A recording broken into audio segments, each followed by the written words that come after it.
Hi there. I bought my first motorcycle, a Honda CB300F, and got to customize it a little bit. I painted the muffler, and here's the steps I did to do it. Uh, got some wrenches, 12mm sockets, 5mm hex wrench, sanding paper, um, high flame-proof paint and primer. I only used one can. I returned one of those cans. The muffler's real easy to remove. There's a bolt and nut up on top here. And then this is 12mm, and then down underneath attached to the exhaust pipe is another 12mm bolt. The nut is attached here, you don't need a wrench. Going through and taking off the top nut and bolt of the muffler.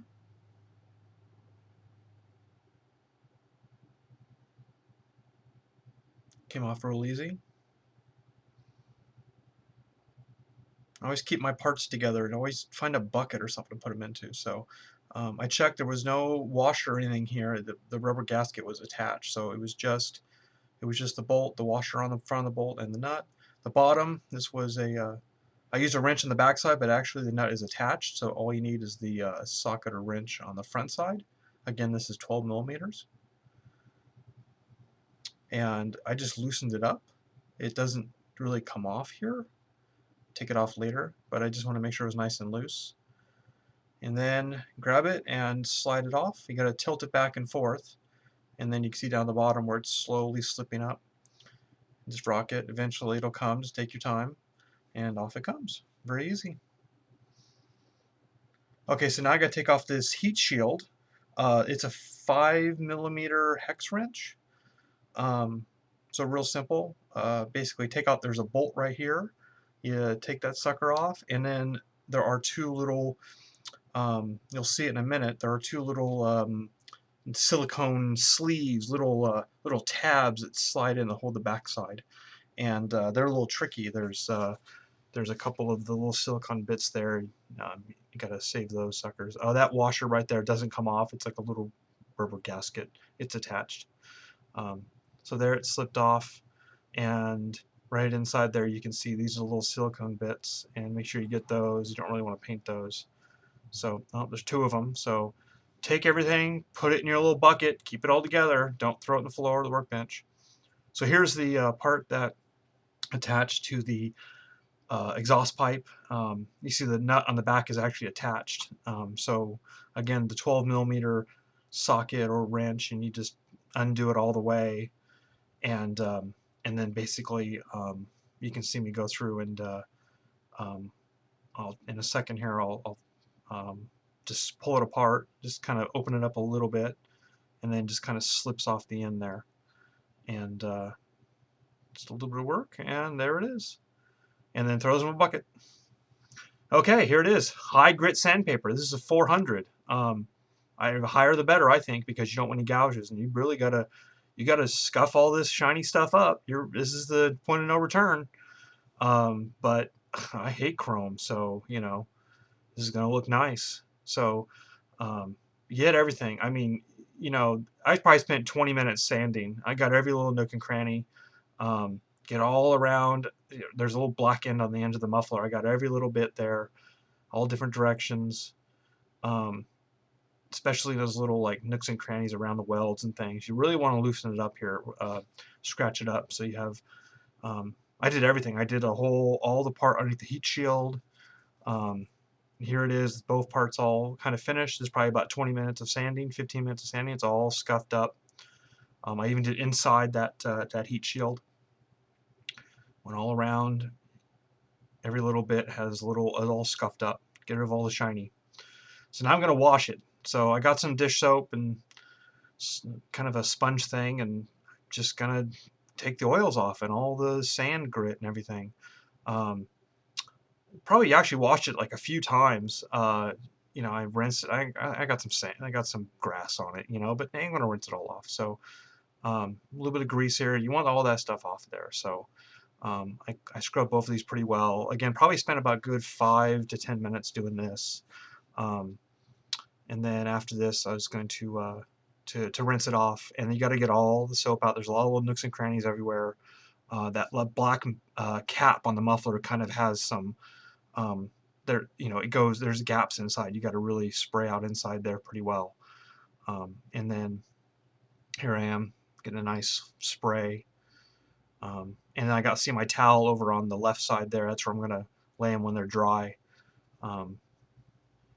So there I am, spraying away. Spray all the soap off really well. I think after this I actually watched it a second time, but I'm going to save you guys the trouble of watching me wash parts again. So I'm just going to get all the soap off, get all the grass off.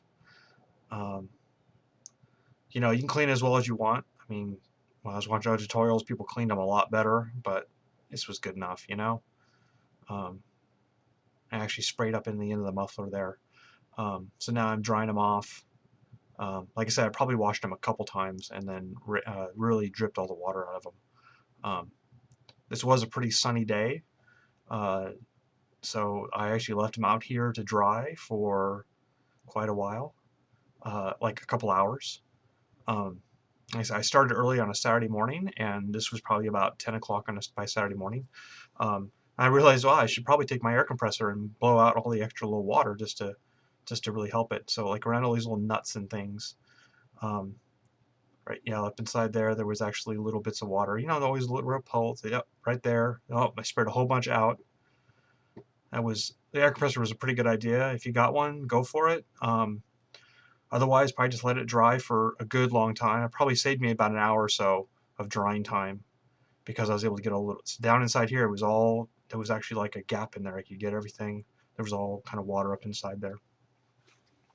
So I just sprayed all my pools of water here, and then I left it for a good hour or so to sit. I tried not to touch it with my fingers after this point. I didn't really want to get all of my fingers on there.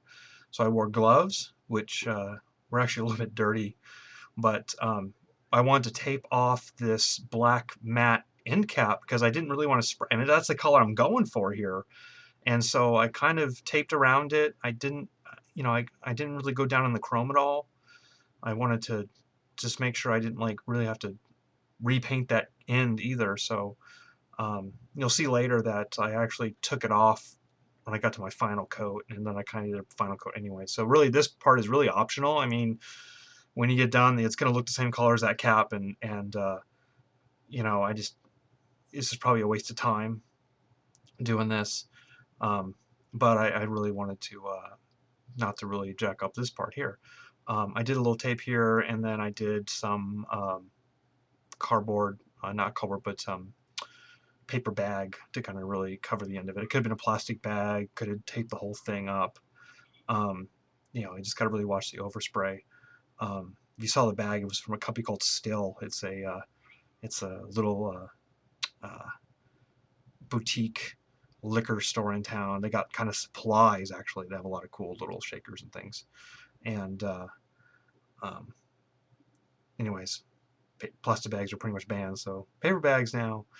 Anyways, go through and I'm gonna tape this sucker on, and I think I show you another 20 minutes of this. No, just kidding. I cropped this out pretty well. It's kind of hard in these gloves, but I didn't want to touch the chrome and stuff with my oily fingers. But again, I think the gloves are a little bit dirty, so I actually got dirt on them, but I don't know if it was any worse or better. Anyways, it all turned out fine anyways. So yeah, I taped on the end there and masked it off really well. You know, this is after it's been dried for a couple hours actually. So we're pushing about noon here on Saturday. I made this cool rig, couple ladders, pole. I actually strapped on the pole with bungee cords. I had this piece of chain with these like cool little carabiner kind of things, and a little tiny S-hook at the end. You know, thing's pretty heavy. I wanted to support it well, and this allowed me to paint all sides. There's a close-up of the S-hook. I mean, the bolt's going to go right through that, so who cares, right? And there's my chain. It's just some scrap chain I got lying around, and you know, my hoarding. I have hoard poles and chain pieces because you never know you're going to need it, right? So you see my flamingos in the corners. Here's the primer. 2000 temperature degree. Shake it for a minute. All the instructions. Shake that sucker. There's a whole minute of shaking it. Just kidding. Now, here's about the end of it. So I shook it for a minute. I did. My wrist hurt.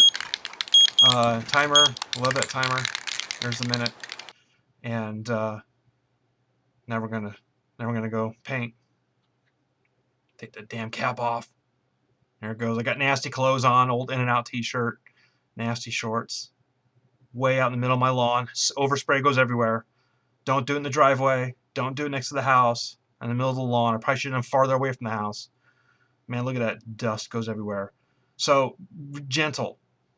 No drips. I just light. First coat doesn't even cover it completely. I mean, I think I ended up doing like 3 coats of primer. And this was the best part right here. Just get all sides, swing it around. You know, I was out from under my tree, so there wasn't any crap falling on it.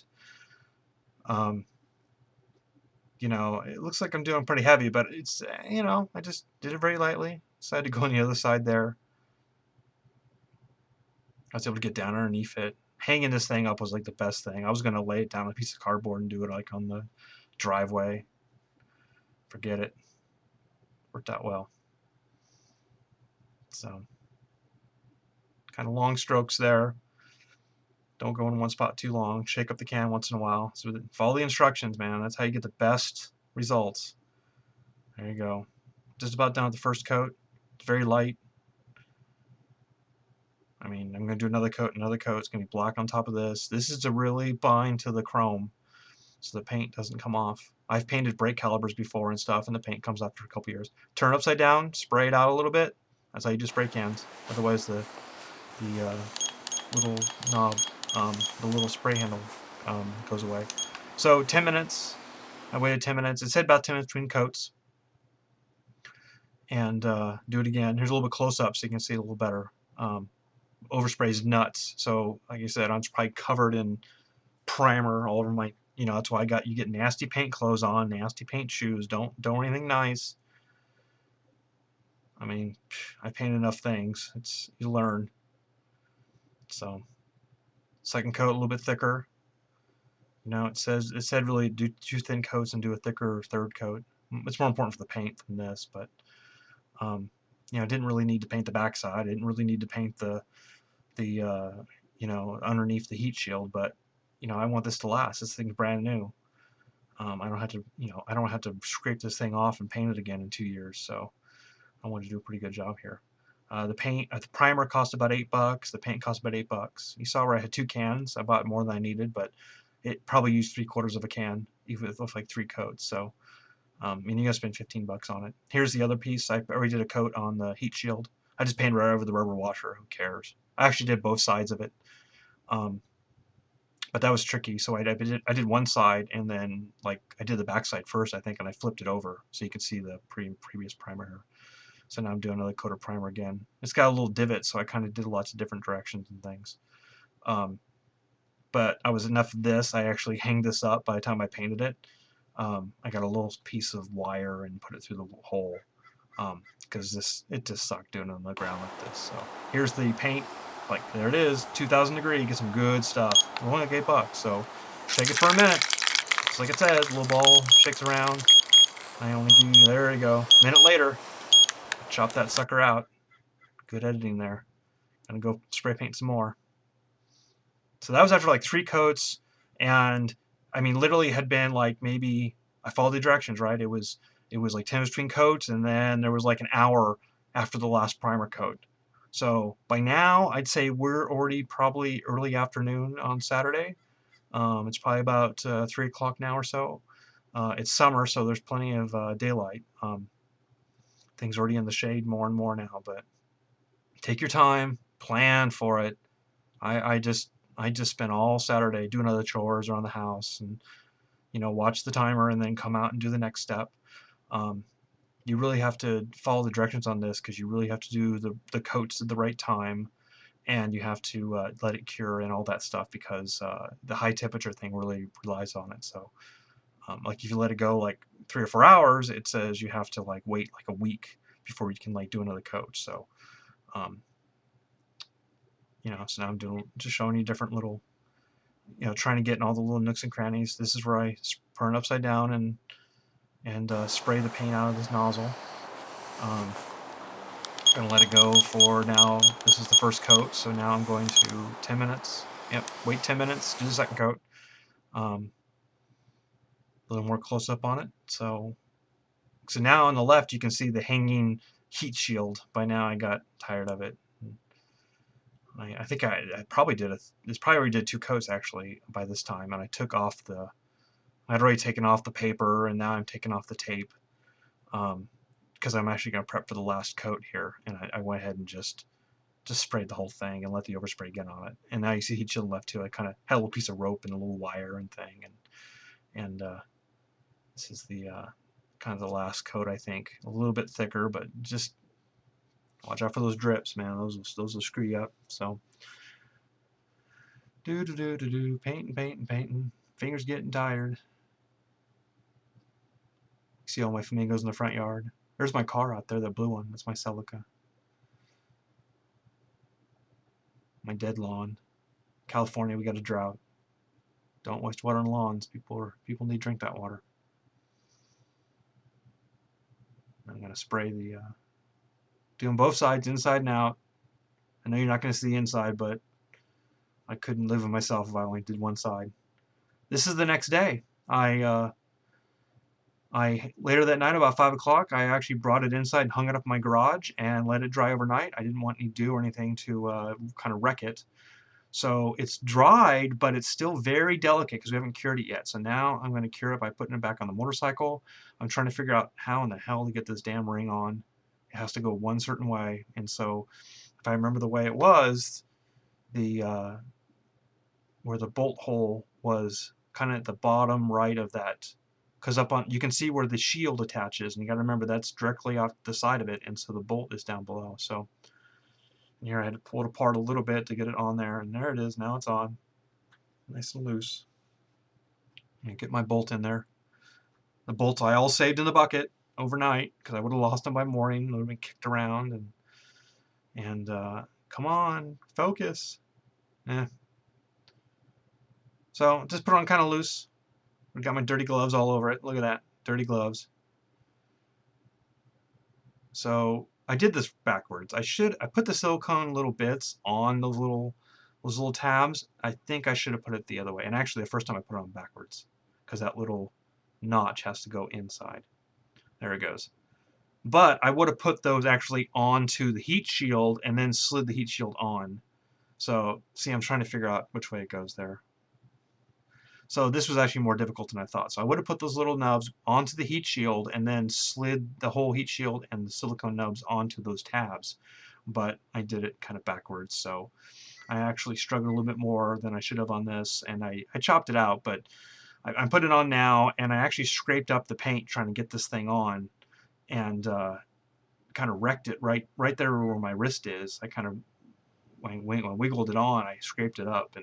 But I just squirted paint on there actually because I'm about to cure it, so I didn't care. I just did a quick little touch up the black paint and I was fine. So here you can actually see the scrape up. No, I covered it up. There you can see the scrape on the left right below my hand. But now I'm getting the nut on there, the washer with the hex, and this was actually kind of, I don't know, it was fighting me. But it's 2 little tabs and it's a bolt into like kind of a nut hole, so it wasn't too hard. I probably should have took it down and laid it down on the ground and did this, but I had it hanging up and I didn't really want to put it on the ground. But it's up to you. Do what you want. You probably don't have to put the heat shield on before you like cure it, which is when you cure it is when you're going to run it on the bike and get it hot and get it cold. You'll see in a second. Or you can do it in the oven too, but that was I didn't want to go bother with that. So plus it was hot. I don't want to get the house hot. So here we go. I'm going to put it on now. There's the top part, there's the bottom where I slide it on. You kind of want to have that top bracket between that, so you can slide it on there and it's got to be on the right side. Got to be between the bike and the hole. See up at the top there, you got to get it. If you get on the wrong side, you're not going to line it up. And it's like I couldn't get it on, and then I realized I was at the wrong angle. So just kind of fiddle it up and down, left and right, and all of a sudden it'll slide down. And I think I actually slid it down like too far. And it seemed okay. The top lined up, and I probably should have pulled it up just a notch. But I take my bolt. It's got the washer on it, which goes on this side, and I basically just kind of put it in there. And I just wanted to be loose. I didn't tighten it all now because I didn't want to tighten it at the top and have it not line up at the bottom. So I just put the nut and just did it finger tight, just enough to kind of hold it so it didn't fall on the floor. Remember, the paint's dry, but it's not cured, so it's very delicate. See, here we go. It's loose. So now I'm going to do the bottom nut. Again, these are 12 millimeters. See, I got it on the right way. That's why you got to make sure you get it so it's facing down below that bracket for the heat shield. And again, I found out that the nut on the back was actually attached, so I didn't need a wrench on the back side here. So just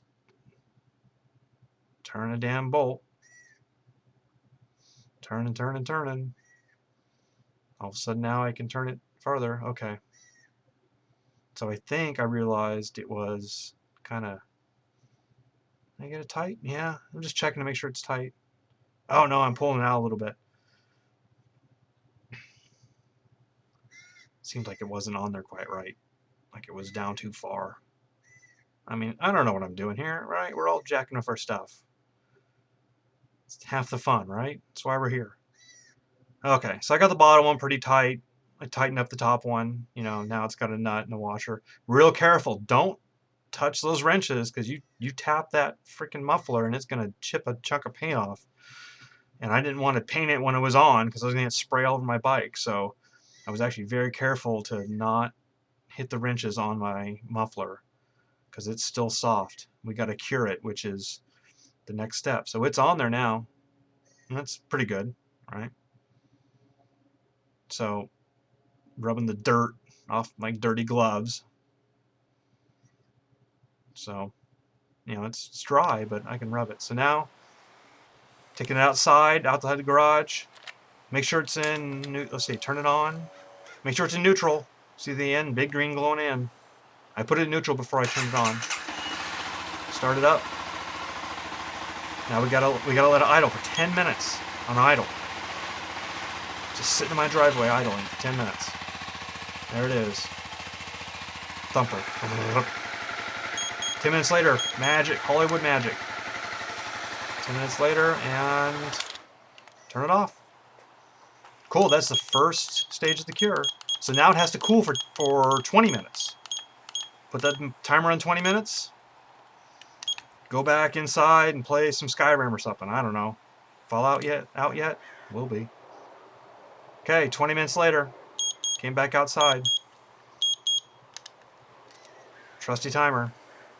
Start it back up again. We're going to idle it again. This time we're going to idle it for 20 minutes. Make sure you got enough gas. Make sure that neutral's in there. You don't want to drive that sucker. Well, of course, it probably won't start if it's in gear.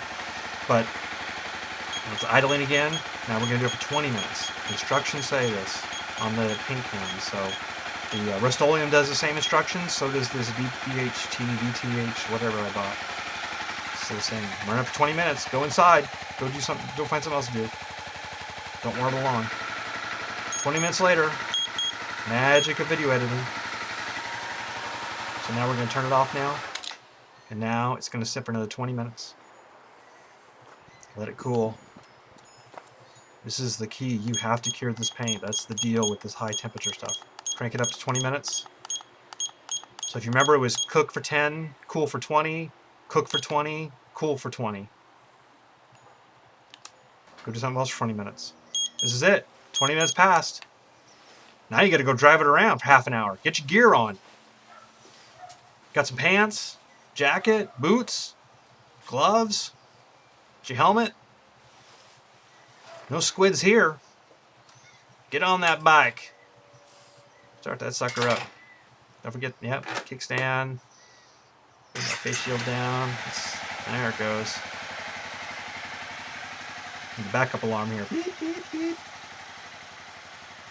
Take my bike for a ride. There's my wife's bike. She's got a Honda Rebel. Riding that thing for a year. She's so proud of me. I got my little brand new little red Honda CB300. Been riding her Rebel for a year. Okay, half an hour. Go ride around half an hour. Putt around. Half an hour later. Magic of video editing. This is 30 minutes later. Coming back. You're done. You're done. That's it. It's cured. Let it cool. This is it. Final product. Looks beautiful. Scuffed it up a little bit actually. Down in the heat shield, that's where my boot touched it. Now I know what that thing's for. And it's a little dirt, it rubbed off later. But right now it's hot because I just brought it back. So, man, but that muffler, look at that thing. It looks like it belongs on this bike. I don't know what that chrome thing they put on there, that thing was horrible. But oh my gosh, I'm so happy with this. I think it turned out really well. I mean, look at this thing. It just goes with it. So I hope you really enjoyed my video. I looked at some of the YouTube videos around and really tried to figure this out. It took several weeks to plan it and followed the instructions the best I could. And don't know what I'm doing here, but I figured what harm can you do? Enjoy.